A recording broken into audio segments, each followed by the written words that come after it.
மாங்காய் சாதம் எப்படி செய்யலான்னு பார்க்கலாம் வாங்க. மாங்காய் இந்த மாதிரி பெரிய பல்லில் சீவி எடுத்துக்குங்க.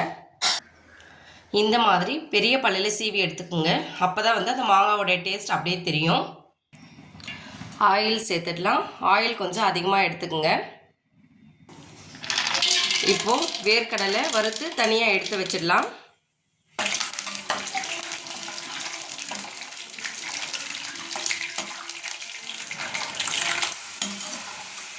இந்த அளவு வறுபட்டதும் தனியாக எடுத்து வச்சிடலாம்.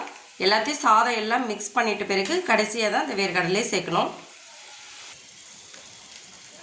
இந்த எண்ணெயிலேயே கடுகு, உளுந்து, கடலைப்பருப்பு, சீரகம் எல்லாத்தையும் சேர்த்துருங்க. பூண்டு, பச்சை மிளகாய் சேர்த்துடலாம். கருவேப்பிலை சேர்த்து நல்லா ஃப்ரை பண்ணி விட்டுருங்க. இப்போது மாங்காய் சேர்த்துடலாம். 1/2 டீஸ்பூன் மஞ்சள் ஆட் பண்ணிவிடுங்க.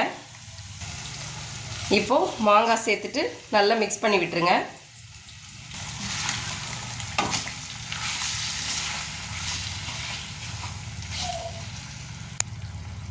தேவையான அளவு உப்பு சேர்த்துருங்க. நான் சாதத்துலேயே உப்பு போட்டு வடிச்சிருக்கேன், அதனால் கொஞ்சமாக சால்ட் ஆட் பண்ணிக்கிறேன்.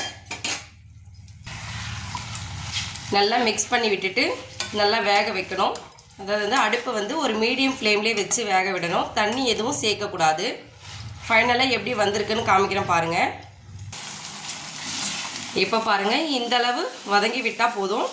ஒரு 5 நிமிஷம் போல் தான் ஆகும். எண்ணெயிலே வதங்கணும். இப்போது சாப்பாடு ஆற வச்சுருக்கேன், அதில் போட்டு நல்லா மிக்ஸ் பண்ணி எடுத்துடலாம்.